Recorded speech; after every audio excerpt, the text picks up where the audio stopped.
Salamlar, hər birinizi xoş gördük. Bugün sizlə bir yerdə deyim ikinci hissə yeni çıxmış topludan suallara baxacağıq. İkinci hissəni xüsusilə buradan işləmənizi tövsiyə edirəm. Kitabı istənilən mağazalardan ala bilərsiniz və izahlara bir yerdə baxacağıq. Deməli, funksiyalar, qrafiklər mövzusundan başlayırıq və birinci tapşırıqdan başlayırıq. Videonu bəyənməyi, kanala abunə olmağı unutmayın ki, videolarımız davamlı olacaq. Hər birindən xəbərdar olub izləyə biləsiniz. Uğurlar arzulayıram. Deməli, başlayaq. İlk sualdan, birinci sualdan. Birinci suala baxırıq. Y bərabərdir 3-də 1 x çıxılsın 20. Deməli, y bərabərdir 3-də 1 x çıxılsın 20. Funksiyasının sıfırlarını tapın deyir bizə. Funksiyanın sıfırlarını tapaq. Yəni, bunun dəyişənin hansı qiymətində sıfıra çevrildiyini tapmaq deməkdir. Yəni, burada proses o deməkdir ki, biz y-ı sıfıra bərabər etməliyik. Sıfırlarını tapaq. Funksiyanın sıfıra çevrilməsi deməkdir. Sıfıra bərabər edirəm. 3-də 1 x qalır. Mənfi 20 keçir sağ tərəfə. Olur müsbət 20. X-ı tapmaq üçün də 20 qalır. Bu vuraq 3-də 1 daxı. Olur belə 3-də 1. 20 vurulsun. 3-də 1 tərsinə çevrilir. Olur 1-də 3. Yəni 60-a bərabər olur. Doğru cavab olur C variantı. Baxırıq ikinci suala. Y bərabərdir 9 funksiyasının sıfırlarını tapın deyir bizə. Deməli, baxaq. Yenə bu funksiyanın bizdən sıfırlarını soruşur ikinci sualda. Y bərabərdir 9 funksiyasının sıfırı. Y bərabərdir 9. Biz dedik ki, funksiyanın sıfırını tapmaq üçün biz y-ı sıfıra bərabər eləməliyik. Bunu sıfıra bərabər elədikdə isə doğru alınmır bizə. Yəni, yanlışlıq var. 9 ədədi sıfıra bərabər ola bilməz deyə bizdə funksiyanın sıfırları yoxdur. Doğru cavab olur D variantı. İkincini yazdıq. Baxırıq üçüncüyə. Y bərabərdir k böl x funksiyasının qrafiki D9 mənfi 1. Deməli, 9 mənfi 3-də 1 yazılıb bizdə. Nöqtə budur, funksiyada budur. Y bərabərdir k bölünsün x. X məxrəstəsi deməli, bu funksiya tərs funksiyadır. İndi biz bilirik ki, bizdə qeyd olunmuş birinci rəqəm x-i göstərir, ikinci rəqəm y-i göstərir. Yəni, burada x 9-a bərabərdir, y isə mənfi 3-də 1-ə bərabərdir. Və mən yerinə qoyuram, y-ın yerinə qoyuram mənfi 3-də 1 bərabərdir. K, x-in yerinə də yazıram 9. Neyniyirəm? Çarpaz vururam mənfini saxlamaqla. Deməli, mənfi 1-i vurdum 9-a, vurmadır. 3-ü vururam k-ya, olur 3k bərabərdir mənfi 9, k da bərabərdir. Mənfi 9-u 3-ə böldükdə bərabər olur mənfi 3-ə. Yəni, olur A variantı. Baxırıq 4-cü suala. Yadımdan çıxıb səs yoxlanması eləməmişəm. Deməli, 4-cü sual. Y bərabərdir k böl x funksiyasının qrafiki bu nöqtədən keçirsə, k-nı tapın. 3-cü sual kimidir. Yenə bizdə nöqtə mənfi 25 və 5-də 1-dir. Biz bilirik ki, burada birinci x-dir, ikinci y-ı göstərir. Yəni, nöqtədə x mənfi 25 deməkdir. Y isə 5-də 1 deməkdir. Biz indi bunun üçün nə etməliyik? Deməli,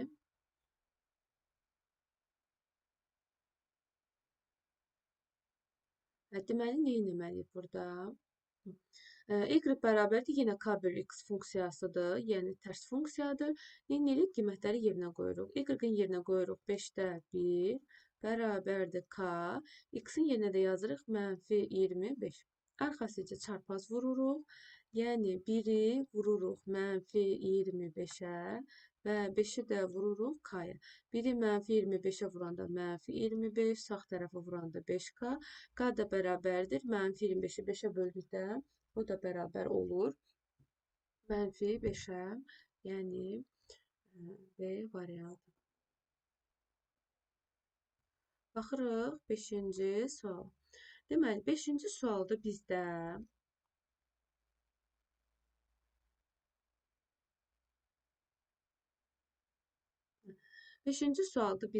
y bərabərdir k çıxılsın 2 bölünsün x verir. Bu rənglər deyəsən daha yaxşıdır, hə?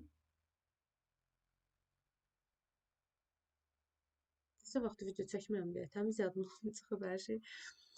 Prosesləri unutmuşam. -3, 7. Nöqtəmiz də -3, -7-dir. Deməli, bizdə x -3-ü bildirir, y -7-ni bildirir. Yəni, x -3-dür, y da -7-dir. Götürürük, neyinirik? Burada yerinə qoyuruq. Y-in yerinə yazırıq -7, x aşağıdadır, x-in yerinə yazırıq -3. Burada da qalır k çıxsın ki, bizdən k-nı soruşur. Deməli, burada biz bilirik ki, bütün ədədlərin ətəyi 1-ə bərabərdir. Çarpaz vururuq. -7-ni -3-ə vururuq. -7 vurulsun -3 bərabərdir. 1-i də vururuq k çıxılsın 2-yə, heç nə dəyişmir. Eləcə k çıxılsın 2 yazdım, bərabərdir. -7-ni -3-ə vurduqda 21, k da bərabərdir. 21 qalır evlərində. -2 keçir bunun yanına, olur üstə gəlir 2 və k olur 23. Deməli, k-nın 23 qiymətində həmin funksiya -3, -7 nöqtəsindən keçər. 6-cı sual. Bucaq əmsalı -0,4-dür. Bucaq əmsalı k deməkdir. K bucaq əmsalıdır, bucaq əmsalı k-dır. Deməli, burada bucaq əmsalı -0,4-dür. Nöqtə də -2,5 və 2,6-dır. Yenə biz bilirik ki, burada əgər k -0,4 veribsə, birinci nöqtə x-i bildirir, x bərabərdir -2,5-dir. İkinci nöqtə isə y-i bildirir, y də bərabərdir 2,6-dır. İndi bizdə neçə dəqiqə? Yaşıldır, göy. İndi bizdə, burada göy var imiş. Deməli, indi bizdə y bərabərdir. Baxırıq ki, bizdən deyir ki, funksiyanın tənliyini qurmaq lazımdır, düzdür? Bizdə funksiya belədir. Y bərabərdir kx plus b. Xəttə funksiyanın qrafiki budur. Mən də götürürəm, yerinə qoyuram. Y-in yerinə qoyuram, 2,6 bərabərdir. K-nın yerinə yazıram, 0,4. K-nın yerinə yazıram 0,4. X-in yerinə yazıram -2,5. Üstə gələ. B-nin yerinə də yazıram. Eləcə B. B-ni tapmalıyam deməli. Bunun sonrasında 2,6 qalır. Bərabərdir. 0,4-ü 2,5-ə vuranda. Deməli, 101 eləyir. Bu da -1. -1 plus B. B-ni tapmaq istəyirəm. 2,6 qalır. -1 keçir sol tərəfə olur. Üstə gələ 1, yəni 3,6. Deməli, B də burada mənə bərabər oldu 3,6-ya. Məndə tənliyi qurmaq üçün mənə əsas lazımdır. Bir K lazımdır, bir də B lazımdır ki, mən neyiniyim? Tənliyi qura bilim. Bundan sonra rahatlıqla biz neyirik? Tənliyi qurarıq. Yazarıq y bərabərdir. K -0,4-dür. -0,4x üstə gələk. B-ni də yazıram 3,6. -0,4x üstə gələk 3,6. Nəyə səhv etmişəm? Ən görək.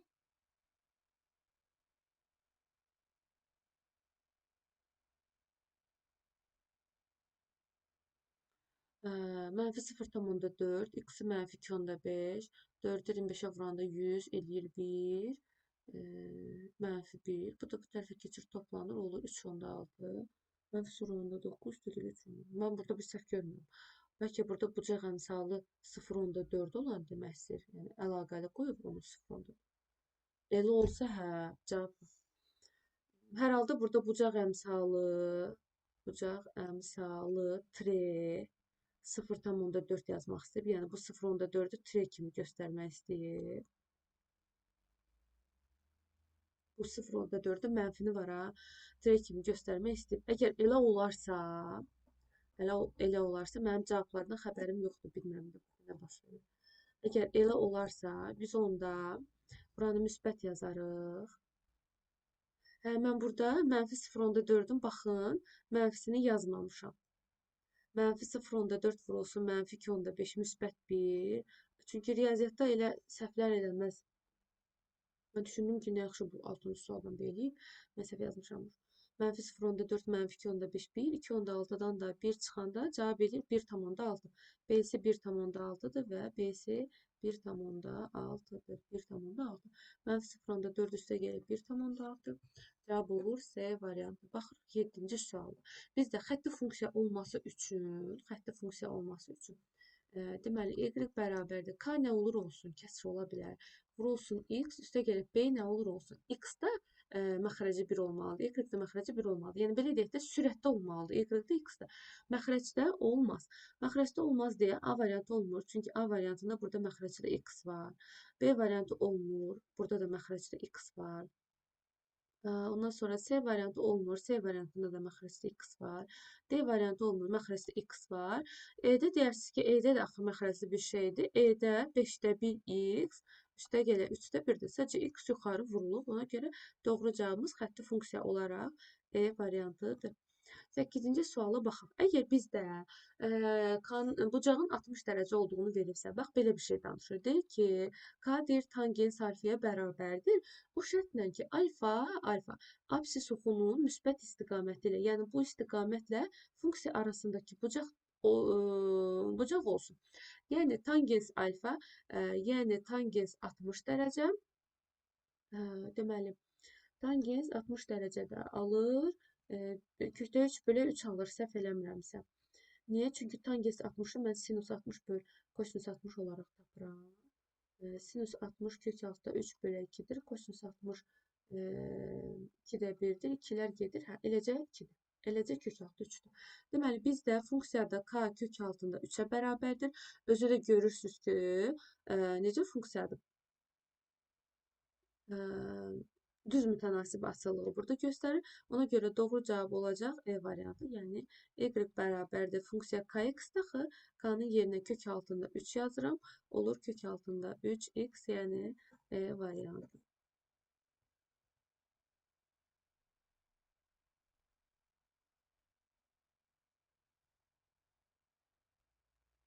Doqquzuncu sualda bizdə tangens alfa alfa bizdə alfa bucağı 120 dərəcədir.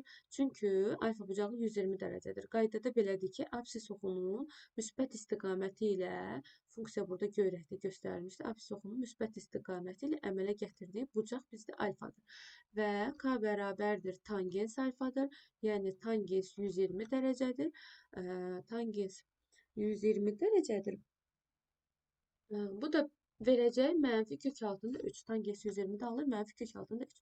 Və bu da düz mütənasib asılılığın düsturu olduğu üçün, düz mütənasib asılılığın da funksiya şəklində yazılışı kx-dır və biz k-nın yerinə mənfi kök altında 3 qoyarıq, olar mənfi kök altında 3x, yəni C variantı.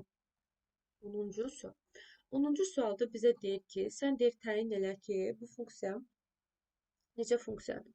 Deməli, bunu təyin eləmək üçün sizə çox sadə bir qayda deyəcəm. X, Y. Çox sadə bir qayda deyəcəm. Deməli, Y funksiyanın Y, bax bu Y kəsdiyi nöqtə harda kəsirsə, bura B-ni göstərir. Mən baxıram ki, B 0 oxundan aşağıdadır, yəni B mənfi ədəddir, kiçikdir 0. K isə bax, belə düşünün. Əgər biz soldan sağa doğru addım-addım dağa qalxırıqsa, bizdəki funksiyanın k-sı nəyə bərabərdir? Bəli, müsbət ədədə bərabərdir. Deməli, b-si mənfidir, k-sı müsbətdir. Doğru cavab olacaq B variantı. Yəni, indi buna uyğun 11-i yazaq bir yerə. 11-in yenə çox asan qaydanı, bayaqki asan izah elədiyim qaydanı, ona baxa bilərsiniz. İzah edirəm 11-i. Deməli, 11-də proses belədir. Yenə mən funksiyaya baxıram. Funksiya belə gedir. Yəni, göyrəkdə olan funksiyadır. Baxıram, əgər y-i kəsdiyi bu nöqtə bizə B-ni bildirir. Müsbət ədəddirmi? Bəli, müsbət ədəddir. Deməli, B 0-dan böyükdür. Və soldan sağa doğru funksiyanın üstündə gedəndə biz dağdan aşağı düşürüksə, neyinirik? Dağdan aşağı düşürükdə uçuruma doğru gedirik və bizdə ona görə nədir? K mənfidir, 0-dan kiçikdir. Deməli, bunun da K-sı mənfiymiş. Deməli, B-si müsbət, K-sı mənfi, K-sı mənfi, B-si müsbət doğru cavab olacaq D variantı.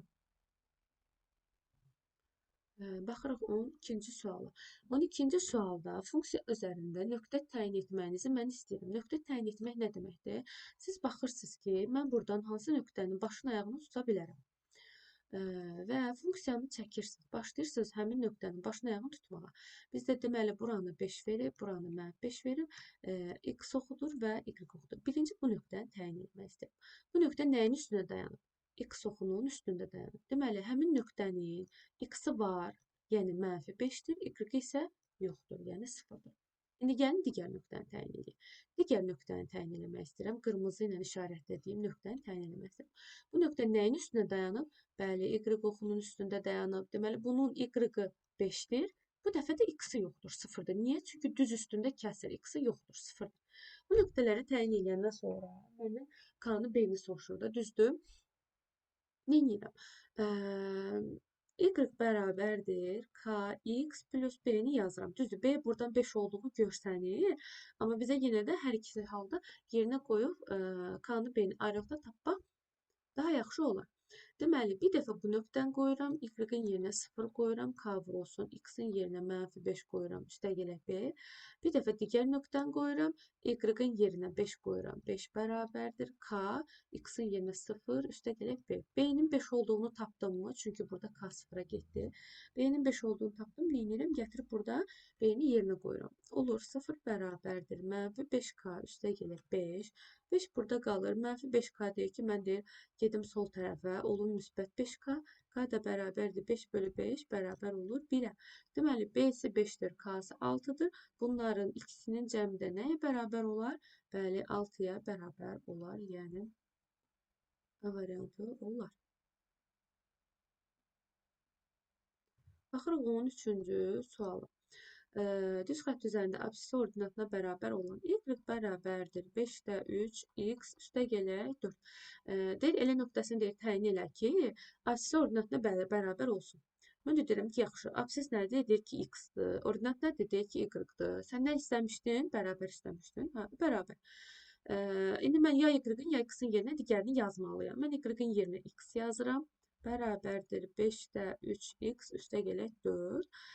Və x qalır burada. 5-də 3x keçir öz yoldaşının yanına. Mənfi olur keçəndə bərabər 4. Bu bilirik ki, bir dənə x-dir də. Bir dənə x nə deməkdir? Bəli, 5-də 5x-dır. 5-də 5x-dan 5-də 3 çıxanda qalır 5-də 2x bərabərdir 4. X də bərabərdir. Vuraq 5-də 2, keçir sağ tərəfə olur 5-də 2, bölək 5-də 2 olur. Bölmədən sonraki tərsinə çevrilir. 4 vurur 5, 20, bölü 2, 10. Bizdə x bərabər oldu 10-a. O zaman y da bərabər olacaq 10-a. Bizə deyir ki, həmin nöqtənin, ki, mən nöqtəm 10-u tapdım, koordinatları cəmini soruşur, bərabər olur 20. Allah xeyir eləsin. Hə, burada cavab C var. Elə bildim, şeydir, 14-də cavabı tapmayan da deməli, baxırıq 14-cü sual. 14-də yeni proses eynidir. Deyir ki, y bərabərdir 4-də 3x üstə gələ 2 funksiyasının elə bir D nöqtəsini təyin edir ki, absis ordinatına bərabər olsun. O dəqiqə sən deyirsən ki, absis x-dır, ordinat y-dır. Bu nədir? Deyir, bərabər olsun, yaxşı, bərabər olsun. Y-in yerinə yazılır, x bərabərdir 4-də 3x üstə gələ 2. Deməli, x 4-də 3x keçir öz yoldaşının yanına, olur çıxaq 4-də 3x bərabərdir 2 qalır. Bu bilir ki, 1-dir, bir dənə x-dir də. Bir dənə x-i də biz 1-i 4-də 4, 5-də 5, 10-da 10, yəni istədiyimiz kimi sürəti məxrəci bərabər olan kəsr şəklində yaza bilərik. 4-də 4-dən 4-də 3 çıxıram, olur 4-də 1 bərabərdir 2, x də bərabərdir 2 qalır. Vuraq 4-də 1 sağ tərəfə keçir, olur, bəli, bölək 4-də 1. 2 vurulsun, olur 1-də 4 və bərabər olur 8-ə. Deməli, bizdə nöqtə x nəyə bərabərdir? 8-ə bərabərdir. Y nəyə bərabərdir? O da 8-ə bərabərdir. Nöqtənin koordinatlarını tapdımmı? Tapdım. Bizdən nəyi soruşur? Koordinatları cəmini soruşur. 8, 8 cəmi bərabər olur 16-ya. Baxırıq 15-ci sual, bu 5-dir belə bugün. Mən funksiyaların qrafiklərini konkret olaraq əzbər bilməliyəm. Bilməliyəm ki, tərs funksiyanın qrafiki ya da k bölünsün x1 bölünsün x funksiyasının qrafiki bu şəkildədir. Bu şəkildədir və bilməliyəm ki, y bərabərdir mənfi 1 bölünsün x funksiyasının ya da k bölünsün x funksiyasının qrafiki isə belədir və belədir. Niyə belədir? Çünki burada x-in qiyməti müsbətdir, y-in qiyməti də müsbətdir. X-a müsbət verirəm, y-a müsbət verirəm. Burada da x-in qiyməti mənfidir, y-in qiyməti də mənfidir. Mənfi verir, mənfi alır. Gözəl. Digərində isə mənfi k bölü x-də. Mən x-a müsbət verəndə y-ı bu mənfiyə görə mənfi alıram. Y-ı x-a mənfi verəndə, koordinat müstəvisiddə bu, x-a mənfi verəndə bu mənfi ilə bu mənfi birləşir, olur müsbət. Neynirəm? Y-ı müsbət alıram. Ona görə mən əgər müsbətə müsbət, mənfiyə mənfi almışamsa, deməli mənim funksiyamın qrafikin funksiyası B variantındakıdır. 16-cı suala. Deməli, 16-cı sualda 2 dənə tərs funksiya verilib və hər birinin ayrı-ayrılıqda K-nın B-nin qiymətlərini soruşur. Yəni, ümumən desək, sürətin nə dəyişiklik etdiyini soruşur da. Biz bilirik ki, əgər tərs funksiyadırsa, yəni K bölünsün X şəklindədirsə, funksiya birinci, üçüncü rüblərdə yerləşdikdə K sıfırdan böyük olur və ikinci, dördüncü rüblərdə yerləşdikdə K sıfırdan kiçik olur. İndi burada da baxaq. Bizdə şəkilə baxın. Şəkildə deməli K bölünsün X, K bölünsün X. Bu funksiya y bərabərdir K bölünsün X funksiyası. Birinci, üçüncü rübdə yerləşdiyi üçün K sıfırdan böyükdür. Onunla bərabər y bərabərdir B bölünsün X funksiyası. İkinci, dördüncü rüblərdə yerləşdiyi üçün hər biri tərs funksiyadır. İkinci, dördüncü rüblərdə yerləşdiyi üçün bunun B-si də nədir? Sıfırdan kiçikdir. Çaşdırmaq üçün KB şəklində verib. Yəni, söhbət hər birində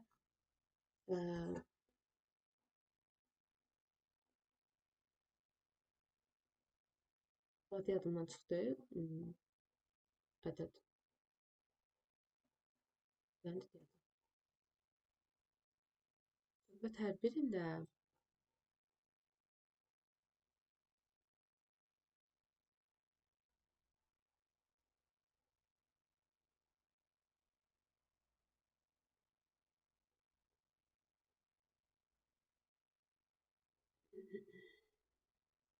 bucaq əmsalına. Hər birində söhbət bucaq əmsalından gedir. Heç nə, bayaqdan onun adını axtarır. Baxırıq 17-ci suala. Sizdə də belə arada tutulmalar olur. Bu, iş qrafikinin yorğunluğundan asılıdır. Deməli, baxırıq, yenə y bərabərdir K bölünsün X funksiyasıdır. Bunun üstündə də qeyd edə bilərik. Deməli, baxıram, K bölünsün X funksiyası budur. K bölünsün X funksiyası budur. Dedik ki, əgər ikinci, dördüncü rüblərdə yerləşirsə, funksiya, o zaman bunun K-sı nədir? Sıfırdan kiçikdir. Sonra arxa sistemə baxaram ki, burada bizə verilmiş funksiyalardan B bölünsün X da ikinci, dördüncü rüblərdə yerləşir. Deməli, B-nin də qiyməti sıfırdan kiçikdir. K kiçikdir 0, B kiçikdir 0. Doğru cavab olur A variantı. Vaxtında K böyük idi, B kiçik idi. Orada sevindim. 18-ci suala baxırıq. Bizə deyir ki, bunun A-sı da mənfidir, B-si də mənfidir. Sadəcə modul AB-dən kiçikdir. Y bərabərdir AX, BX funksiyaları üçün. Bax, bizə deyir ki, Y bərabərdir AX və Y bərabərdir BX funksiyaları. Hər birinin A-sı sıfırdan, B-si sıfırdan kiçikdirsə, yəni bu bucaq əmsalı sıfırdan kiçikdirsə, hər birində A-lar, B-lər xətt asılılıqdır bu. Hər birində sıfırdan kiçikdirsə, bu o deməkdir ki, əvvəlki izahlarıma da baxa bilərsiniz. Bu o deməkdir ki, funksiyanın üzərində, koordinat müstəvisi üzərində x, y, dözəcəkli koordinat sistemində əgər sıfırdan kiçikdirsə, deməli bu azalan funksiyadır. Yəni biz soldan sağa doğru nə edirik? Dağdan aşağı düşürük, azalan. Deməli, hər ikisi azalan olacaq. Biri belə, biri belə gələcək. A variantı deyil, çünki B artandır, dağdan qalxırıq. B variantı deyil, çünki hər ikisi artandır, soldan sağa doğru dağa qalxırıq. Yəni bu niyə mənfi olsun ki? Əgər qalxırıqsa müsbət olmalıdır. Ondan sonra D variantı da deyil, çünki burada da A artandır, yuxarı qalxırıq. Ya qaldı C, ya qaldı E. İndi baxaq bura. Ya qaldı C, ya qaldı E.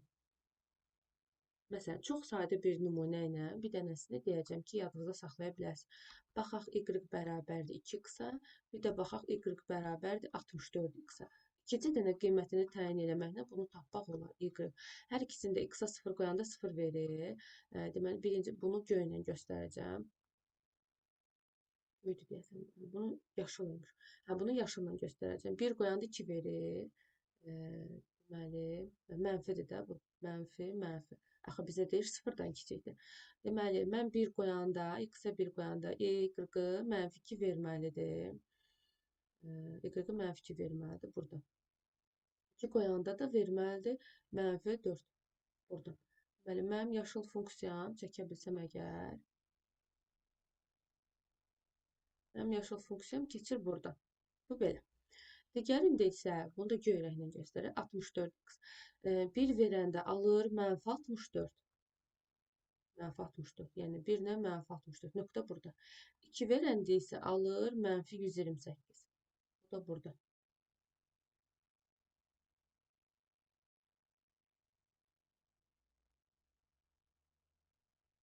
Bu da belə getdi. Deməli, bizdə bu mənfili, bax bu mənfili modulundan kiçikdir.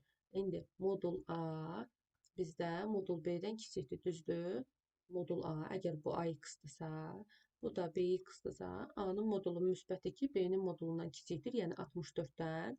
Mən eynisini qurdum. Deməli, -2x qurmuşam, yaşıl rəngdə qurduğum AX-dır. -64x qurmuşam, göy rəngdə qurduğum da BX-dir. Deməli, AX altda olmalıdır, BX üstdə olmalıdır. Doğru cavab olacaq E variantı. Çox sadə nümunə ilə bunu tapa bilirsiniz. Onu sadəcə rəqəmlər arasındakı fərq çox böyük olmalıdır. Yəni bir-birindən çox uzaq olmalıdır ki, biz bunu təyin edə bilək. Fx funksiyası üçün f1, f3, f4 -27-yə bərabərdir deyir. Bizdən f64-ü soruşur. Bu sabit funksiyadır, düzdür? Sabit funksiya nə deməkdir? Funksiyada x-in yerinə nə qoyursan qoy, burada standart bir a ədədi alacaq. Yəni biz f-in yerinə f(x) sabit funksiyası həmişə a-dır, belə deyək də. 1 qoyanda da cavab alacaq. F3 qoyanda da cavab A alacaq. 9 qoyanda da cavab A alacaq. Yəni dəyişənin nə olmağından asılı olmayaraq sabit funksiyada dəyişən olmur. Ona görə standart bir qiyməti var hamısında. Deməli, mən burada hər birində A yazaram. A bərabərdir -27. O zaman A-nın kubu bərabər olur -27-yə. A da bərabərdir, olur -3. A bizdə -3-dür. Deməli, fx funksiyası ilə -3 imiş. Yəni, funksiya beləymiş. Fx bərabərdir -3. Bizə də deyir ki, f64-ü tap. Biz də dedik ki, x-in yerinə nə qoyaq? Qoyaq cavab 64 elə -3 alınır, A alınır da. İşte bizdə cavab bərabərdir C variantı A-ya. İndi burada sabit funksiyadır deyir, düzdür? Sabit funksiya olması üçün nə olmalıdır? Bəli, dəyişən olmamalıdır. Bizdə funksiyanı verib. Bunu bura köçürək. Fx bərabərdir. A çıxılsın 3x-in kvadratı üstə gələk. Deməli, üstə gəlinsin. B çıxılsın 4x üstə gələk. 2a üstə gələ 3b. Biz buradan nə etməliyik? Sabit funksiya sözü dediyi üçün biz buradan dəyişənləri yox eləməliyik. Yəni x kvadratı dəyişəni getməlidir və x dəyişəni getməlidir. Qalmalıdır sadəcə sağ hissə. Yaxşı, bu nə vaxt gedər? A 3 olduqda gedər ki, 3 çıxaq 3 verər 0, bura gedər 0-a və B də 4 olduqda gedər, burada gedər 0-a. Deməli, bizdə A3, B4 olmalıdır. Mən də bunu qəşəngcə gətirib burada fx funksiyası 2a üstə gələ 3b yerinə qoyuram. Olur 2 vurulsun 3, sonra b-nin yerinə də 4 qoyuram. 3 vuraq 4, 6, 12 bərabər olur 18-ə. Biz 18 tapdıq, düzdür? Deməli, fx funksiyasının neyinədir? 18 tapdıq. Mənim sabit funksiyam 18-dir. Burada a plus b-ni sizə çaşdırmaq üçün verir. Biz dedik ki, sabit funksiyada yerinə nə qoyuruqsa qoyaq, heç nə dəyişməyəcək. Sabit funksiyada istəsən yerinə 2856 qoy, cavab yenə burada 18-dir. A plus b də qoysaq, a-nın b-nin nə olmağından asılı olmayaraq sabit funksiyada bizdə cavab 18 olacaq.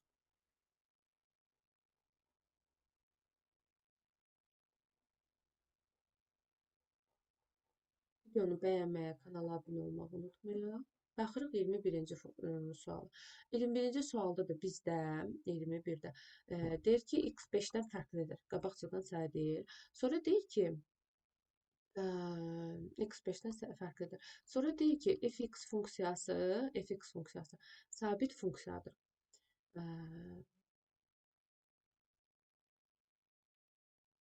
Bu nə deməkdir? Deməli, baxaq. Mən bura yazıram kx plus 5, aşağıda yazıram 5x minus 25. A plus F2 biz k-nı tapmalıyıq. Sabit funksiya müəyyən standart bir dəyişəndir. Bayaq dedik, hər hansı bir dəyişən deyil, hər hansı bir ədəddir. Burada dəyişən olmamalıdır. Biz elə etməliyik ki, dəyişən burada olmasın. Ona görə nə etmək lazım?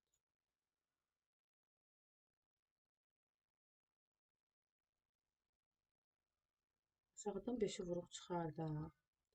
5, x çıxsın 5 qalır.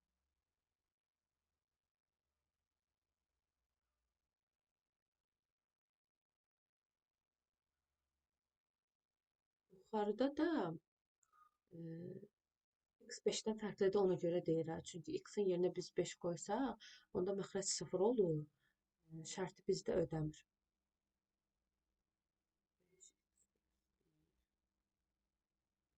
Yuxarıda da x minus 5 olmalıdır ki, burada x minus 5-lər ixtisar getsin.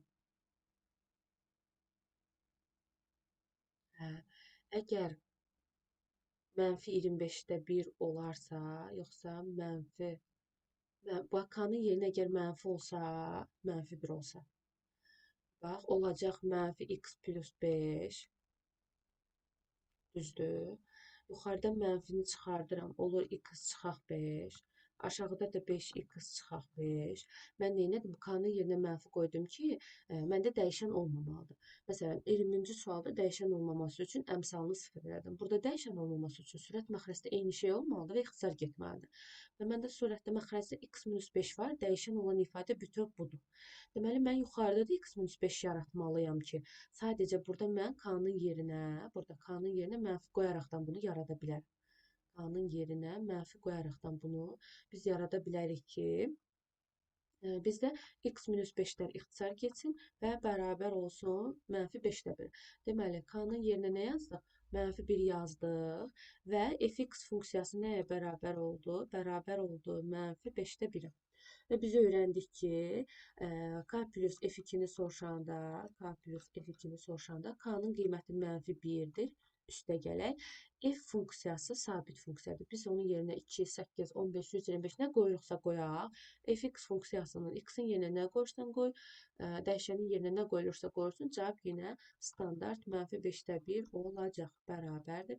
Mənfi 1 plus mənfi 5-də 1 mənfi 0,2-dir. Mənfi 1 ilə mənfi 0,2-ni də toplayanda doğru cavab olur. Mənfi 1,2. 22-ci sual. Deməli, 22-ci sualdan deməli, düz xətlərin kəsmə nöqtəsinin koordinatları. Əgər iki dənə düz xətt şəkilə baxın, iki dənə düz xətt bir-biri ilə kəsişirsə, deməli, bunların, bax, burada kəsişirlər. Deməli, bunların nəyi var? Ortaq x-ı və ortaq y-ı var, yəni ortaq koordinat nöqtəsi var. Ona görə biz bu ortaqlığı tapmaq üçün funksiyaları bərabər edirik bir-birinə. Ki, görün, bunun ortaq nöqtəsi nəymiş?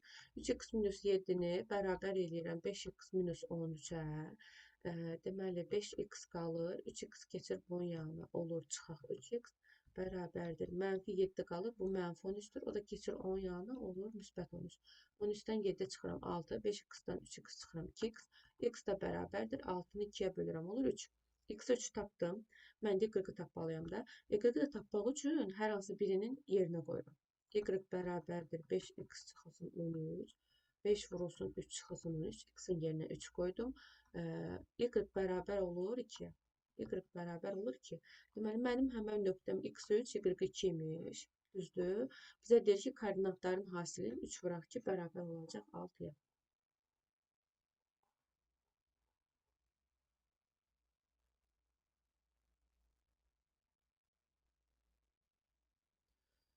İki şagird oxuduğu səhifələrin sayına zamana görə dəyişməsini göstərən fx, gx funksiyalarının qrafiki verilmişdir. Neçə dəqiqə sonra iki şagirdin oxuduğu səhifələrin ümumi sayı 210 olar. Ümumi sayı.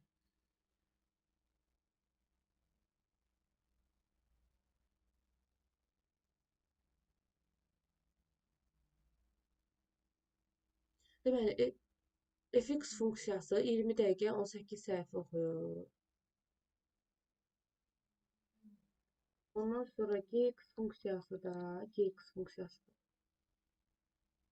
30 dəqiqəyə 15 səhifə oxuyur.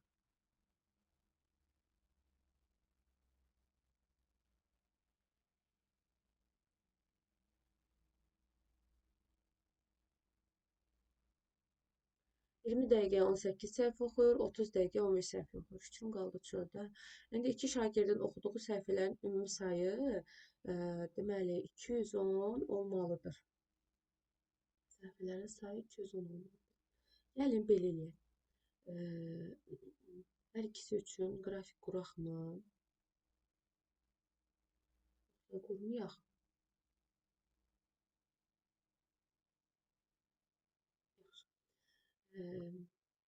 Baxın. Bu 20 dəqiqəyə 18 səhifə oxuyur, o da 30 dəqiqəyə 15 səhifə oxuyur. İkincinin qrafikini qurmaq biraz rahat olar. İkidə bir.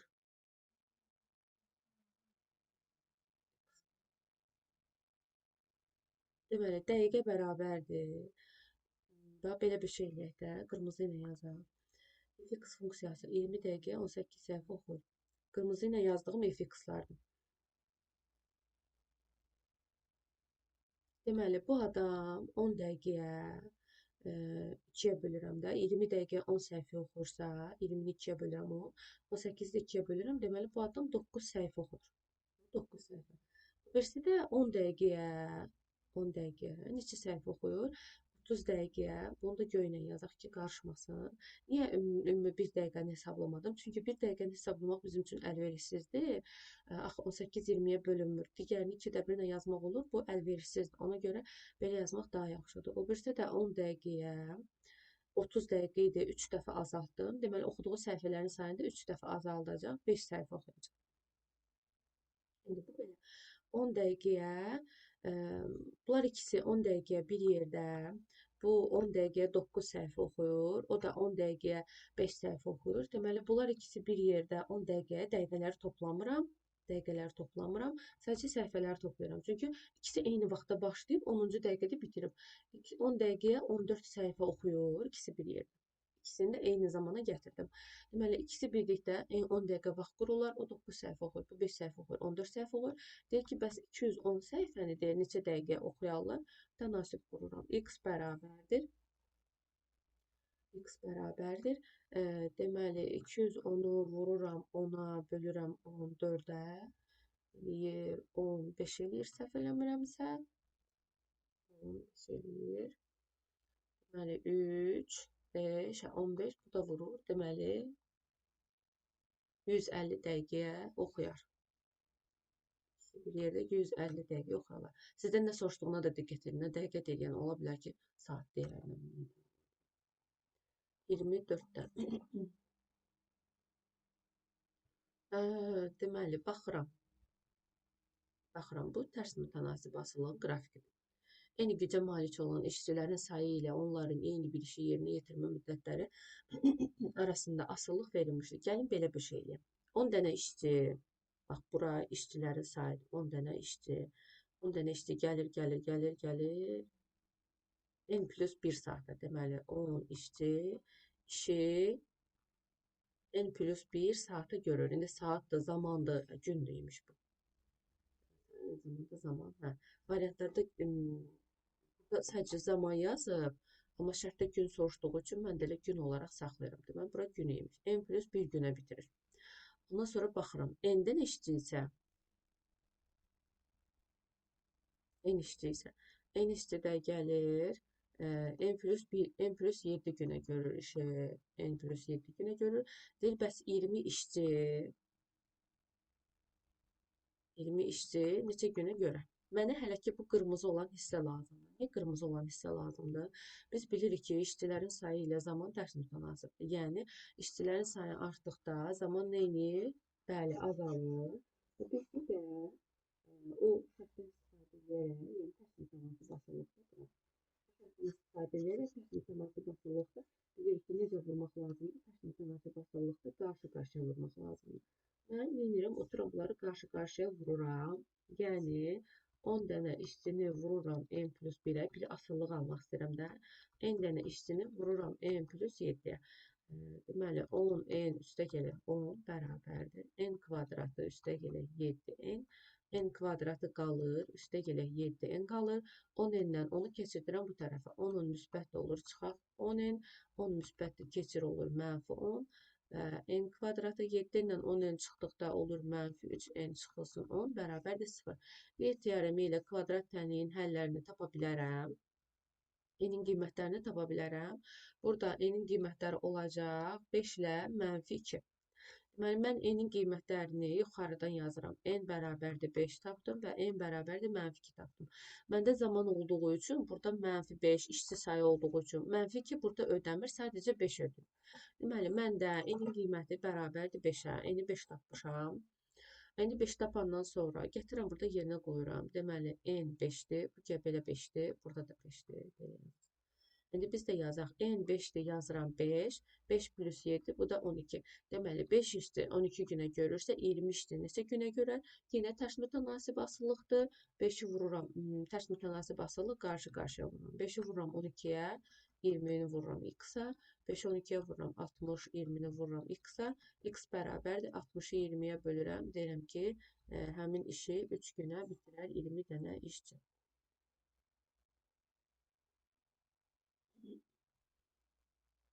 25-ə baxırıq. Neçə tam qiymətlə funksiyanın qrafiki ordinat oxunun mənfi hissəsində kəsir. Bax, diqqət elə, bu mənim funksiyamdır, düzdür? X, özü də kvadrat olmağına baxmayın, bu AX, KX plus B funksiyasıdır. Bura B-dir və burada K-dır. Bizə deyir ki, ordinat oxunu mənfi hissədə kəsir. Ordinat oxunun mənfi hissədə kəsməsi o deməkdir ki, yəni buralarda bir yerdədir. Məsələn, belə gəlir. Misal üçün deyirəm. Biz də dedik ki, ordinat oxunun mənfi yerdə kəsməsi o demək ki, deməli bunun B-si mənfidir. Yəni B-si kiçikdir 0. Bizdə də funksiyada, indicə dedik ki, bizdə də funksiyada, deməli, bura B-dir, B-dir. Yəni 3a kvadratı minus 14a B-dir və x-in əmsalı 2a isə K-dır. 2a da bərabərdir K. Yəni K nə olduğunu biz bilmirik. Çünki niyə bilmirik? Sadəcə ordinat oxunu mənfi hissədə kəsir deyil. Bizə demir azalandı, artandı. Yəni bu funksiya belə də ola bilər. Yəni mən təyin edə bilmirəm də hələ ki onu. Onunla bağlı heç nə demir. Deməli, məndə B dedi ki, mənfidir. 2a kvadratı çıxılsın 14a kiçikdir 0 olmalıdır. İndi kiçikdir 0. Yəni qrafiki ordinat oxunu mənfi hissədə kəsir deyirsə, yəni 0 deyil də, sadəcə 0-dan kiçikdir. Ona görə mən burada A-nı 0-dan fərqli eləyib hər tərəfi A-ya bölə bilərəm. Deməli, qalır 2A. 0-dan fərqli olduğu təqdirdə dəyişənə bölə bilərsiniz. Çünki 0-a bölmə yoxdur deyə. Çıxılsın 14 kiçikdir 0.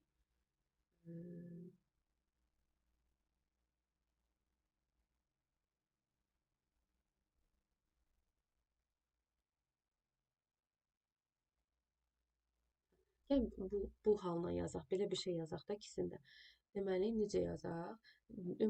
İntervallar üsulu ilə həll eləməyə çalışaq. A-nı vurub çıxardıram. 2A çıxılsın 14. Deməli, kiçikdir 0. İntervallarla həll edirəm. A-nın bir qiyməti 0-dır. Yəni, ola bilməz, daxil deyil, amma 0-dır. İkinci qiyməti də 2A çıxaq 14-ü bərabər edirəm 0-a. 2A çıxaq 14-ü bərabər edirəm 0-a. 2A bərabər olur 14-ə, A da bərabər olur 7-yə. A 7. Deməli, bizdə də öyrənmişik ki, deməli, bura 0-dır, burada 7-dir. 0-dan kiçik qiymətlər qoysam əgər, məsələn, qoysam mənfi 5 intervallarla həll edirəm də.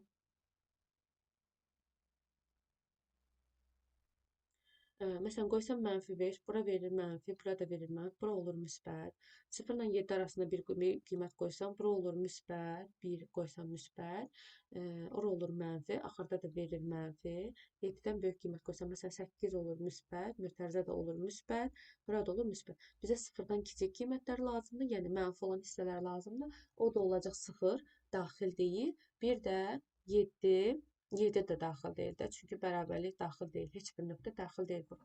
0-dan 7 arasında. Bəs neçə tam qiyməti olur? Deməli, olur 1, 2, 3, 4, 5, 6. 1, 2, 3, 4, 5, 6 A-nın yerində olsa, o zaman həmin funksiyanın qrafiki ordinat oxunun mənfi hissəsinə keçər. Yəni 6 tam qiymətində.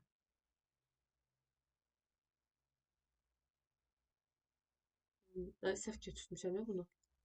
3 alınmalıdır. 3, 14-ü də 3-ə böləndə olur 4 tam nə qədərsə. 4 tam 3'də 2. Burada da 4 tam 3'də 2.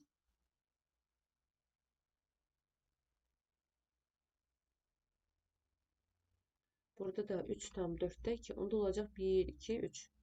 3 tam qiymətində.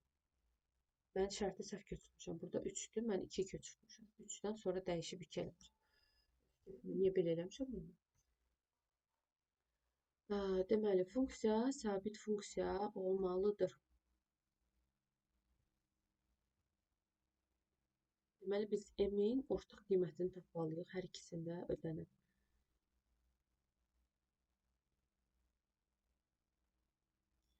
Deməli, mx üstə gələk 9 bərabərdir 4x üstə gələk m. Bu tipli funksiyalarda biz əgər ortaq qiyməti tapmaq istəyiriksə, gördüyünüz, bax, belə yazırsınız, m yazırsınız, 9 yazırsınız, 4 yazırsınız, m yazırsınız. Yəni, bizə dəyişən lazım deyil də, biz dəyişən atmalıyıq. Sabit funksiya necə funksiyadır? X-in dəyişənin qiymətindən asılı olmayaraq standart bir ədəd alır. Ona görə bizdə burada x olmamalıdır. Yuxarıda və aşağıda elə bir ifadə olmalıdır ki, ixtisar geçsin. Bu tipli sualları nə edirsiniz? Çarpaz vurursunuz. Əmsalları sadəcə. Olur, m-in kvadratı bərabərdir 4 vurulsun 9, m-in kvadratı bərabərdir 36, m də olar plus minus 6. Bizə müsbət qiyməti dediyi üçün biz m-i götürürük 6. 6x üstə gələk 9, burada da 4x üstə gələk 6. Gəlin yoxlayaq görə həqiqətən olurmu? Yuxarıdan 3'ü vuruq çıxardıram, olur 2x üstə gələk 3. Aşağıdan 2-ni vuruq çıxardıram, olur 2x üstə gələk 3. 2x üstə gələk 3'lər getdi və bizdə verilmiş sabit funksiya bərabər oldu 2-də 3-ə. Həqiqətən sabit funksiyadırmı? Sabit funksiyadır. Yaxşı, bəs m-in hansı qiymətində sabit funksiyadır? 6 qiymətində sabit funksiyadır.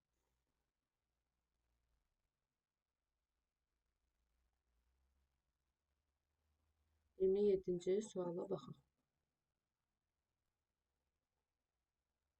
Deməli, 27-də uyğunluğu müəyyən eləyin deyir bizə.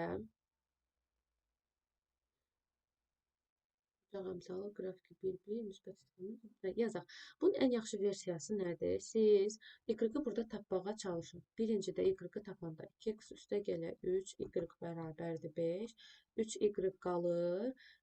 Deməli, 2x keçir sağ tərəfə. Olur mənfi 2x üstə gələ 5. Niyə birinci mənfi 2x yazdım? Çünki x, kx plus b alınsın deyə birinci yazmaq tövsiyə olunur. Y bərabərdir mənfi 3-də 2x üstə gələ 3-də 5. Bu birinci funksiyamız. İkinci funksiyanı tapaq. 3x üstə gələ 3y bərabərdir mənfi 1. Deməli, 3y qalır. Mənfi 3x çıxaq 1. 3x keçir sağ tərəfə və 3-ə də bölürəm. Olur y bərabərdir. Mənfi x. 3-ə böldüm elədi mənfi 1. Və bunu da 3-ə böldüm. Mənfi 3-də 1. Növbəti funksiyamızda 2y bərabərdir mənfi 3x-dir və y də bərabərdir mənfi 2-də 3 x-dir. Bunların hər birini sadələşdirib yazdım. İndi mən bunları uyğunlaşdırmalıyım.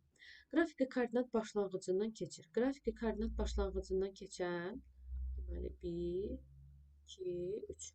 Qrafiki koordinat başlanğıcından keçən budur. Koordinat başlanğıcı nə deməkdir? 0, 0 deməkdir. X-in yerinə 0 qoyanda cavabı 0 alda bildiyimiz sadəcə C variantındakidir. Üçüncüdəkidir, yəni A uyğun olacaq bura. Bucaq əmsalı mənfi 1 olmamış. Bucaq əmsalı bilirik ki, kx-dakı k-dır. Kx plus b-dəki ya da k-dır. Yəni, burada söhbət k-dan gedir. Ona görə biz götürəcəyik, üçüncüyə aid olacaq burada. Mənfi 2-də 3, mənfi 1,5 deməkdir. Bizdə də bucaq əmsalı budur, olacaq, B-yə uyğun olacaq. Qrafiki 1-1 nöqtəsindən keçir. Bu nə deməkdir? Yerinə 1 qoyanda cavab 1 alınmalıdır. Bu birincidədir. Deməli, mənfi x-in yerinə 1 qoyuram. Olur mənfi 3-də 2, 3-də gəlir 3-də 5. O da olur 3-də 3. Yəni, olur 1. Bizdə də 1 qoyanda 1 alır. Ona görə birinciyə uyğun olacaq C variantı. Absis oxunun müsbət istiqaməti ilə 135 dərəcə əmələ gətirir. Bu da budur. Niyə budur? Çünki bunun kx, k-sı mənfi 1-dir. Əgər k-sı 1-dirsə, bucaq 45 dərəcəli bucaqdır. Çünki tangens 45-də 1 alır. Əgər k-sı mənfi 1-dirsə, deməli, bucaq 135 dərəcədir. Çünki tangens 135 dərəcədə mənfi 1 alır. Ona görə ikinciyə də uyğundur D variantı. Deyirik, mənfi 1 qoyanda 3-də 2 alır. Mənfi 1 qoyanda 3'də 2 alır. Və burada ikinci də alır onu da. Qoyaq baxaq. Bax, ikinciyə baxıram. X-in yerinə -1 qoysam, X-in yerinə -1 qoysam, 2 dənə mənfi olacaq müsbət 1. Çıxılsın 3'də 1. 1 3'də 3 deməkdir. 3'də 1 də çıxanda olur 3'də 2. Burada uyğun olacaq D variantı. Uyğunluğu müəyyən edin deyib bizə. Hansı funksiyadır? Kx plus b funksiyasıdır. A-sı 1'dir, B-si 0'dır.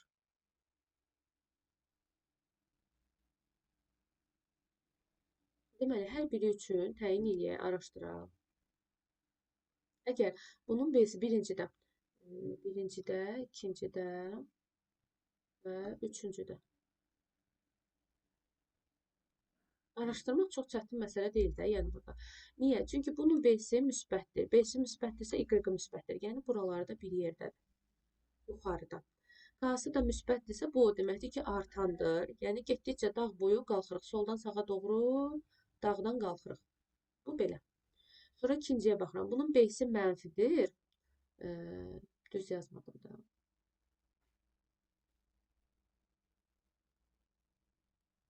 Bunun B-si mənfidir, yəni Y-i mənfidir. İkincidə Y-i mənfidir deyə, yəni buralardan keçir. Özdə K-sı da mənfidir deyə neynirik? Düşürük aşağı, getdikcə azalır. Yəni keçir buralardan.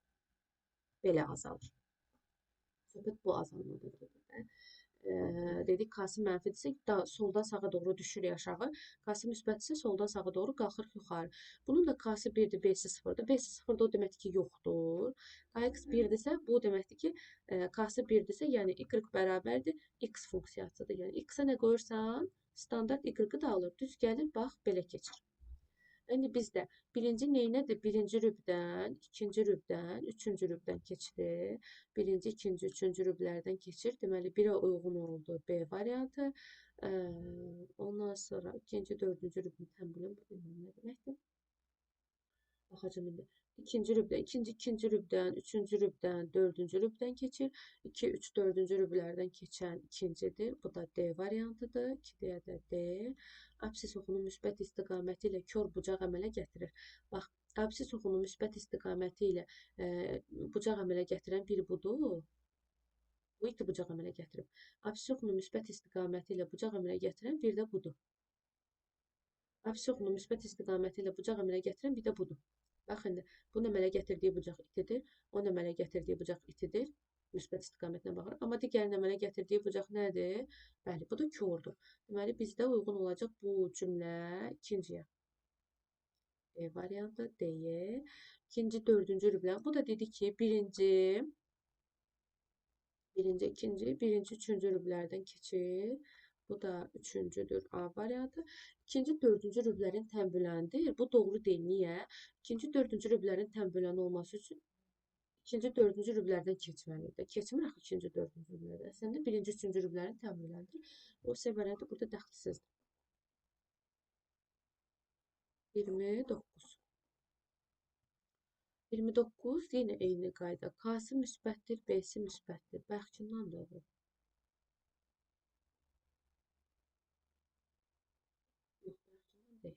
Baxaq.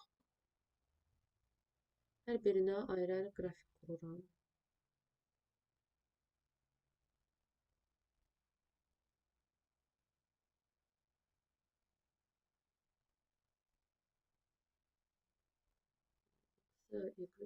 X, Y. Baxaq. B-si müsbətdir, o deməkdir ki, Y müsbətdə kəsir. Yəni, buralarda, yuxarılarda bir yerdədir. K-sı mənfidir, o demək ki, biz düşürük aşağı. Düşdük aşağı. K-sı mənfi o deməkdir ki, soldan sağa doğru aşağı düşürsən. Hətta soldan başlayır, amma aşağı düşür. İndi, bunun B-si mənfidir, o deməkdir ki, Y mənfidir. Yəni, aşağılarda bir yerdədir. K-sı müsbətdir. K-sı müsbət o deməkdir ki, yəni yuxarı doğru qalxırıq. Soldan sağa doğru qalxırıq, yuxarı. Amma buradan keçməlidir deyə aşağıdan çəkirəm də mən xətti. K-sı mənfidir, Y bərabərdir, B-sə də 0-dır. B-sə 0-dır, K-sı mənfidir.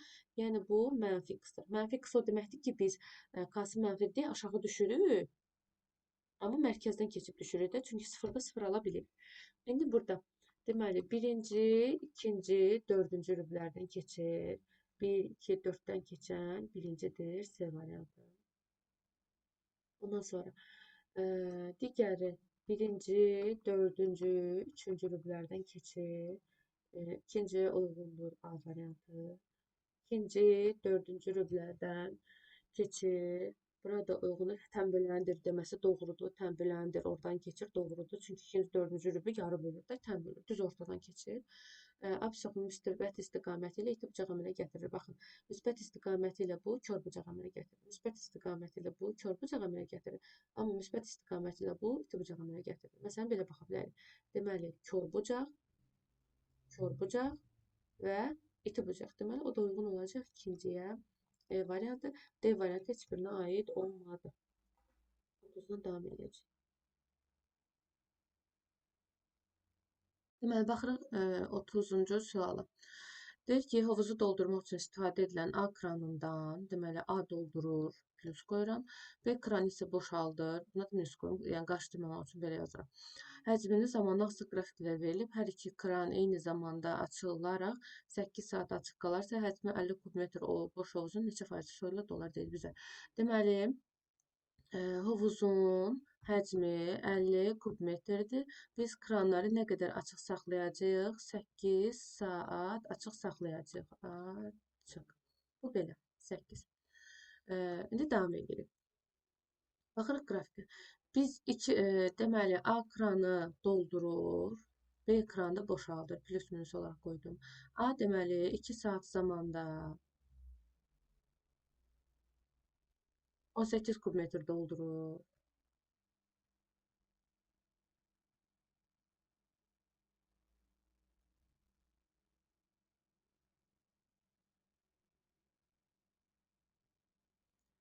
Sonra 3 saatdə də B kranında 3 saatdə də 15 kubmetr boşaldır.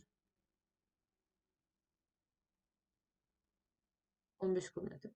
İndi biz başlayaq bunları nə edək? Sadələşdirək. Yəni ikisini də bir saata, eyni saata gətirmək tövsiyə olunur. A kranı doldurur. Necə doldurur? 1 saata. Bu 2 saata 18 kubmetr doldurursa, bu da 1 saata 9 kubmetr doldurur.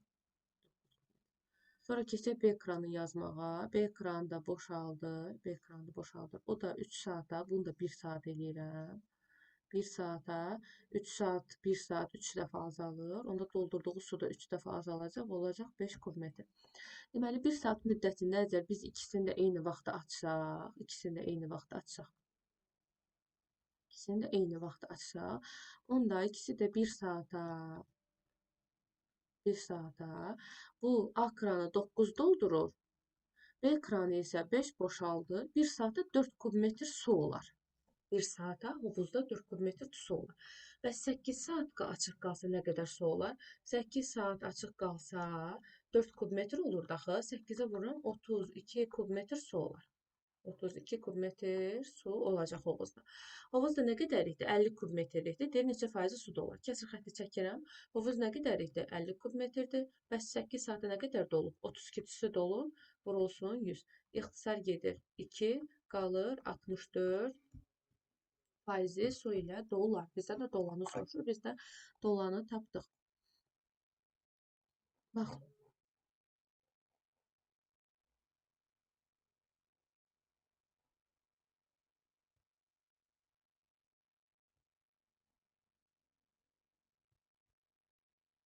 Baxırıq 31-ci suala. Funksiyasının qrafiki yalnız birinci, ikinci rüblərdən keçir. Gəlin baxaq. Deməli, mən baxıram. Kx plus burada B-dir. Kx plus B funksiyasına baxacaq. Y bərabərdir. Kx plus B funksiyasına baxırıq. Neyini? Birinci, ikinci rüblərdən keçir. Deməli, birinci rüb buradır, ikinci rüb də buradır. Birinci, ikinci rüblərdən keçməsi qrafik bu demək. Mən baxıram ki, funksiyam, qrafiki, bax, y-ı burada kəsir. Yəni, y var. Y var, bu nöqtənin x-i yoxdur. Yoxdur, sıfırdır.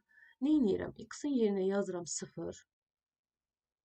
X yoxdur. X-in yerinə 0 yazmıram. Sonra, məsələ burasındadır ki, biz X-in yerinə nə qoyuruqsa qoyaq, Y standart eyni qiymətdədir. Yəni y bərabərdir a. Bu funksiyanın qrafiki budur.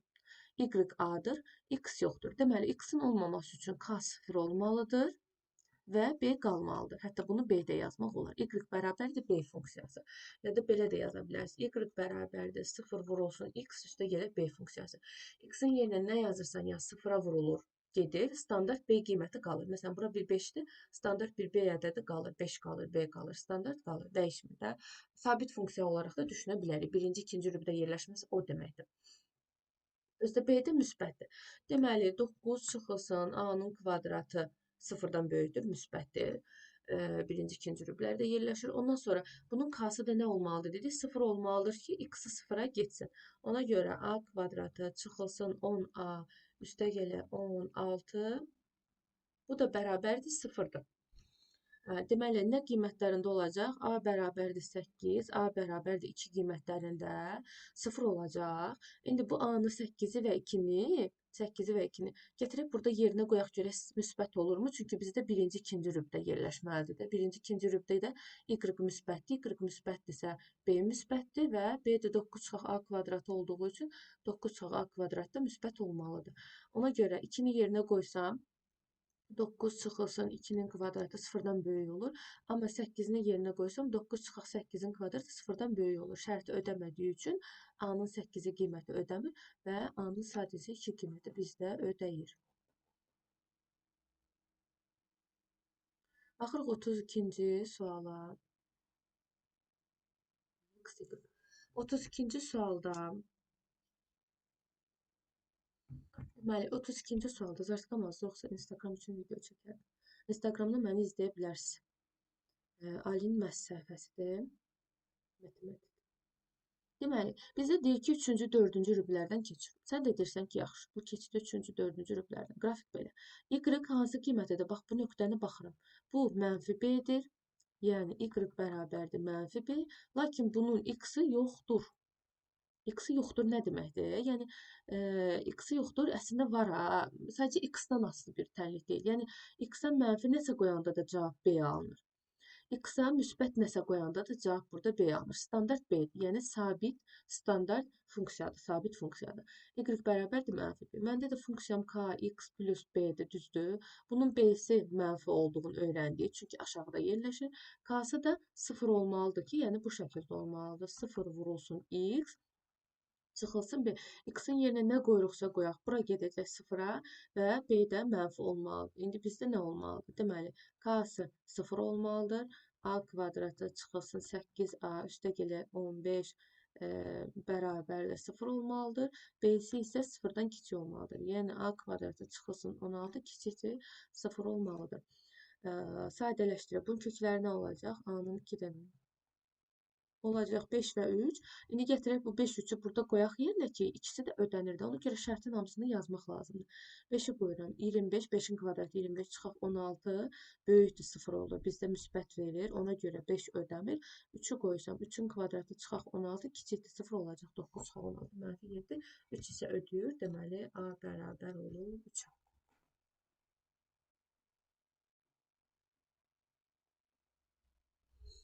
33-cü suala baxırıq. Deyir ki, qrafiki əsasən parametrin qiymətinin tam qiymətlərin cəmini tapın. Mən indi qrafikin üzərində bunu araşdırmalıyam. Nəyi araşdırmalıyam? Buradan kəsb yox. Deməli, bunu araşdırmalıyam. Birinci təyin eləməli. Qrafikə baxıram. Baxıram ki, qrafik soldan sağa doğru biz dağa qalxırıq. Yəni, yuxarı doğru gedirik. Yəni, bunun k-sı 0-dan böyükdür. Sonra bir də y-i kəsdiyi nöqtəyə baxıram. Y-i kəsdiyi nöqtə də burada nədir? Müsbətdir. Y-i kəsdiyi nöqtə B-ni təyin edib, B də müsbətdir. Yaxşı, birinci bizdə k-dır. İkinci bizdə B-dir. Yəni, x-in əmsalı k-dır. Ona görə deməli, 4m çıxılsın m kvadratı üstə gəlir 16 0-dan böyük olmalıdır. K 0-dan böyük olmalıdır. O bir tərəfdə də 10m çıxılsın m kvadratı çıxılsın 16 bu da 0-dan böyük olmalıdır. İndi hərəsini bir rənglə yazaq. Deməli, əgər m kvadratın qarşıya gətirsəm ki, kvadrat oxşasın, kvadrat tənliyə oxşasın, 4m üstəgələ 16 böyütə 0. Zaten kvadratlı tənlikdir, amma belə yazanda uşaqların gözü daha yaxşı alır. Hər tərəfi mənfiyə bölürəm. M kvadratı çıxılsın 4m çıxılsın 16. Mənfiyə bölürsə bərabərlik işarəsini dəyişir. İndi bu kvadratın biz köklərini tapmalıyıq. Kökləri nə olacaq? 12 səhv yazmışam. Deməli, bu olacaq 12, bu olacaq 12, bu olacaq 12. Kökləri olacaq 6 ilə -2. Əgər bizdə kiçikdir 0-dırsa, o zaman köklər arasında olur. -2-dən 6-ya qədər. Bu birim. Digərində yenə hər tərəfi düzürəm. -m kvadratı üstəgələ 10m çıxılsın 16 böyütə 0. Mənfiyə bölürəm hər tərəfi. M kvadratı çıxılsın 10m üstəgələ 16 bərabərlik işarəsini dəyişir olur 0. İkisi 0. İkisi 0 harda görsə sevinin də bu möhtəşəm bir şeydir. Sonrasında deməli kökləri nə olacaq? Kökləri olacaq 8 ilə 2. Kiçikdir 0-dırsa, deməli köklər arasındadır 2-dən 8-ə qədər.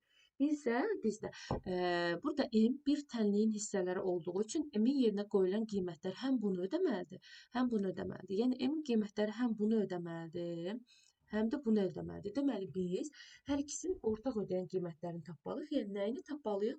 Bəli, kəsməsini tapmalıyıq. Kəsməsini tapırıq. Deməli 2 burdadır, 8 burdadır, 2-dən 8-ə qədər. Sonrasında sol tərəfdəkini yazıram. -2 burdadır, 6 burdadır. Bu da -2-dən 6-ya qədər. Biz kəsməsini yazırıq. Olur kəsməsi 2-dən 6-ya qədər. 2-dən 6-ya qədər oldu. Bizdən də ödəyən qiymətlərin cəmini soruşur. Ödəyən qiymətlərin cəmi deməli 3, üstəgələ 4, üstəgələ 5, üstəgələ 6. Heç birində ödəmirəm, çünki bərabərsizlikdə daxil deyil 0. Ona görə intervallar da daxil deyil, sərhəd nöqtələri də daxil deyil. Burada 6 olmamalıdır. 3, 4, 5, 7, 5 olacaq kökləri cəmi 12.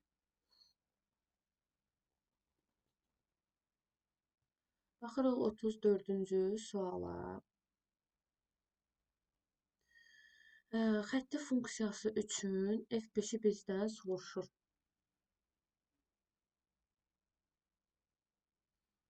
F5-i bizdən soruşur.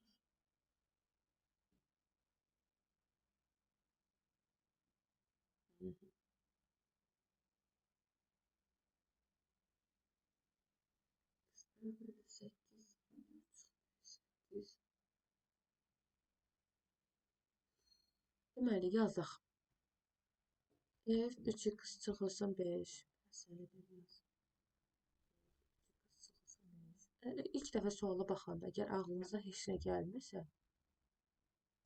deməli, bu səliqəli yazıb azca baxmaq lazımdır.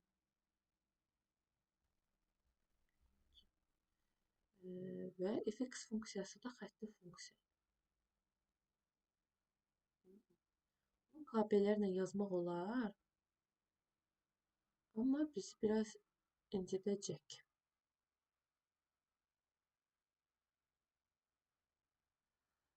2'ye vursam 10, 3'e vursam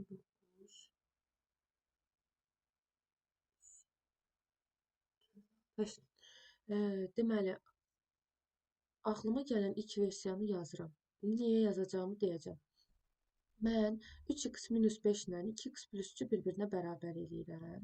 Niyə bərabər eləyirəm? Çünki istəyirəm ki, x-in yerinə elə dəyişən qoyum ki, ikisində də standart eyni qiymət alınsın. Yəni, funksiyanın eyni qiymətində olsun x-in yerinə nə qoysam. Bizdə də fx funksiyası belədir. Fx bərabərdir kx plus b. Deməli, 3x qalır evlərində, 2x gəlir bunun yanına, olur çıxaq 2x. 3 qalır evlərində, -5 keçir bunun yanına, olur üstə gələk 5. X bərabər olur 8. X-in məndə 8-dir. Deməli, x-in yerinə 8 qoysam, bu kəsmələri yoxlayırlar. Deməli, x-in yerinə 8 qoysam, bizdə qəşəng ortaq funksiya alınacaq. Funksiyanın ortaq qiyməti alınacaq. F x-in yerinə 8 qoyuram. 3 vurulsun 8 çıxılsın 5. F x-in yerinə 8 qoyuram. 2 vurulsun 8 üstə gələ 3. Burada 8 qoyuram. Üstə gələ 12. 8-ə vuranda 24 5 çıxanda olur F19 üstə gələk. Bu da F19 bərabərdir. 15, 8, 5, 40, 120, 132. 2 dənə F9'dur deyə, bir F19'dur deyə, bir dənə F19 olacaq.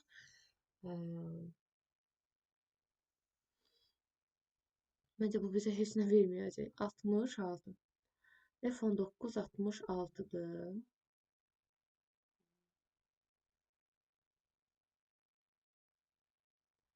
Deməli, mənfi 5x bərabərdir 2x 4 F19.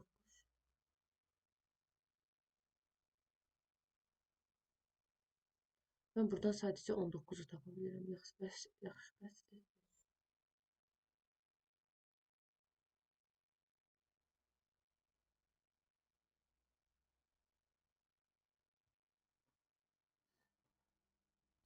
Belə bir şey eləsəm əgər, birinciyi 1 qoysam, üstə gəlir f2x üstə gəlir 3 bərabərdir 15x üstə gəlir 12. Yuxarıda yazdığım qayda ağlınızda olsun. Çünki ona bənzər sual görmüşəm mən, bunu ona oxşatdım. Yönə topluda var idi, bu yadımda deyil. Deməli, birincidə x-in yerinə 1 qoyuram. Yazıram. Deməli, f nəsə verəcəkmi bilmirəm onu mənə. Məncə verəcək. 1 qoysam olacaq 3 vurulsun 1 çıxılsın 5. Yəni mənfi 2 üstə gələr f. Burada 1 qoysam 5 bərabərdir. Burada 1 qoyuram olur 27.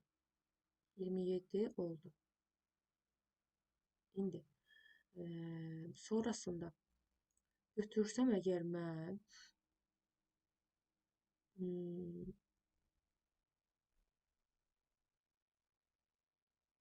2 qoysam əgər yerinə 2 qoysam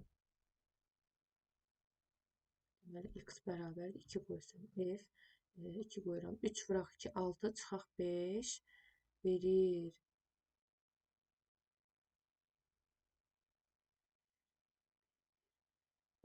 f1 üstə gələk deməli f burada 2 qoyuram 7 bərabərdir F5 məndə bir dənə burada alındı. Bizdən də F5'e sor.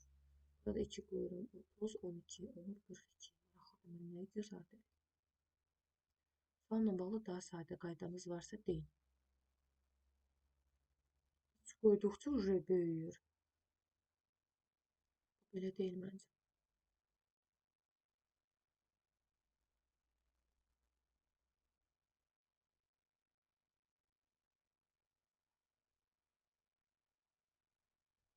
Bayaq dedim ki, funksiyam kx plus b'dir. Fx bərabərdir kx plus b'dir. Məncə tamamilə bununla əlaqəlidir. Mən bir dəfə x-in yerinə qoyuram 3x çıxaq 5. Yazıram f. Hamısı qırmızı olmasın. Yazıram f. Yuxarıda gördüyünüz 2 tip var. Onların hər birinə aid burada sual var. İndi işləyəcək. Deməli, qoyuram 3x minus 5 bərabərdir. K vurulsun 3x minus 5 plus b. Bunu biraz da sadələşdirsəm, f 3x minus 5 bərabərdir. Deməli, olur 3kx çıxılsın 5k üstə gələk b. Məndə deməli, bura k-dır, x-in əmsaldır. X-ı 1 işarəliyim. Ondan sonra b-ni hissəni də 1 işarəliyim. Burada 1 olsun. Sonra keçirəm digərində nəyi 2x plus 3'ü qoymağa. Yazıram f 2x plus 3 bərabərdir. K vurulsun 2x plus 3. Hə, belə deyil. Plus b. Onda f 2x plus 3 bərabərdir. Vururam. Olur 2kx üstə gəlir 3k üstə gəlir b. Yine məndə bu gördüyünüz hissə x-lı hissədir. Digər hissə isə b-li hissədir. İndi mən bunların ikisini alt-alta toplayıram. Alt-alta toplayıram. Yazıram. Deməli, f 3x minus 5 üstə gəlir f 2x plus 3 bərabər olur. Sonra da sağ tərəfi toplayıram. Sağ tərəfi də toplayanda olur 3kx üstə gəlir 2kx. Sonra maviləri yazıram. Mənfi 5k üstə gəlir b. üstə gələ 3k üstə gələ 1. Hə, belədir. Qəşəng sadələşdirsəm, 3kx-la 2kx-ı toplasam olacaq 5kx. Mənfi 5k ilə 3k verəcək mənfi 2k. B'ləri də toplayanda 2b. Bizdə də bura nəyə bərabər idi? Yuxarıda yazmışdı. 15k üstə gələ 12-yə bərabər idi burada. Bərabər eləyirəm buna. Videonu kəsməyəcəm indi. Çünki əvvəlki sual tiplərinizdə görməyinizi istəyirəm ki, o 2 tip yazmışdım ha ki, həlli bundan uyğunlaşmıyor. Ki, siz sualı görəndə həmin həll tipləri ağlınıza gəlsin, yoxlayıb biri ilə alasınız. İndi məndə k-lar bərabərdir. Qutaram məndə. K-lar bərabərdir. 5kx 15x-a bərabərdir. Yəni 5k bərabər olur 15-ə, k bərabər olur 3-ə. Və sərbəst hədlər də bərabərdir. Mənfi 2k üstə gələ 2b bərabərdir 12. K bizdə 3-də axı.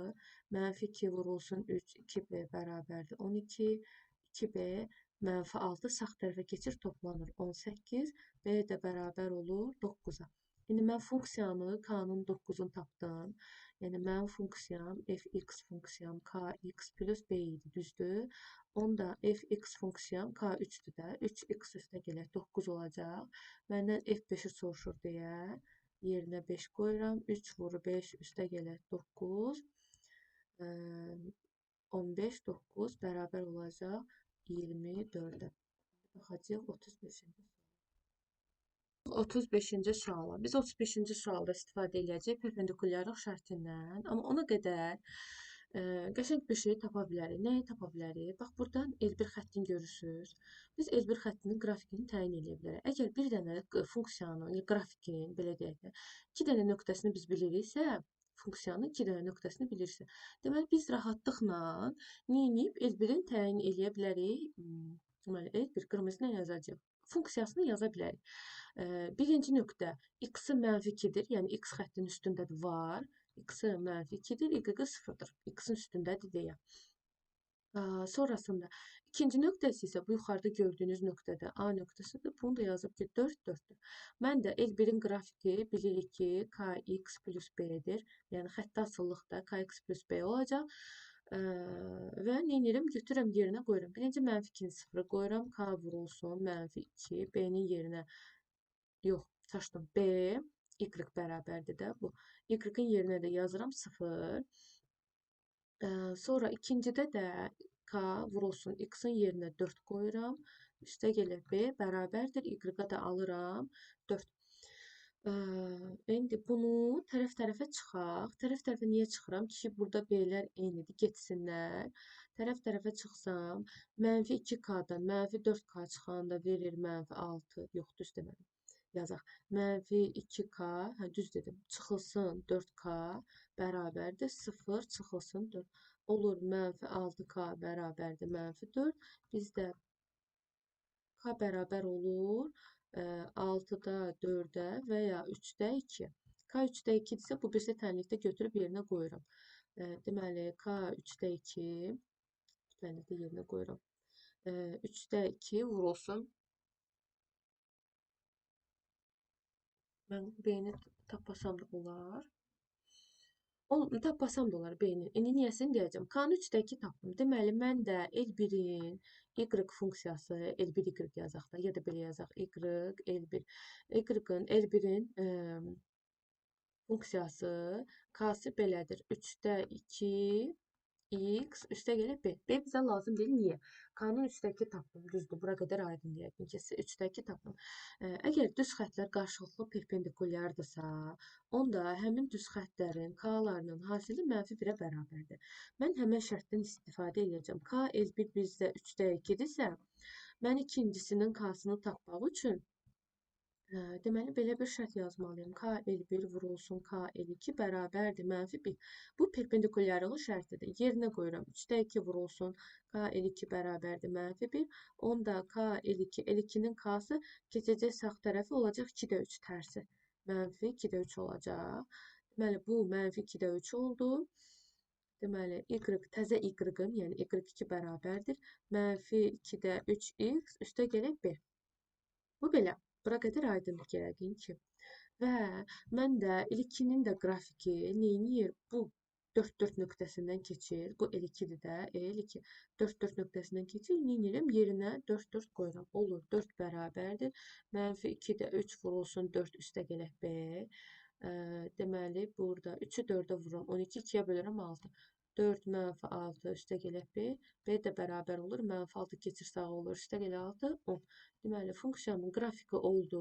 Tənliyi belə oldu. Düz xətt tənliyi. Deməli, K-sını -2-də 3x, Y-ın da 10 tapdıq. İş bu qədər. Belə, növbəti bölmə növbəti videoda olacaq. Hələlik sağ olun. İzahlarda, növbəti izahlarda görüşənədək.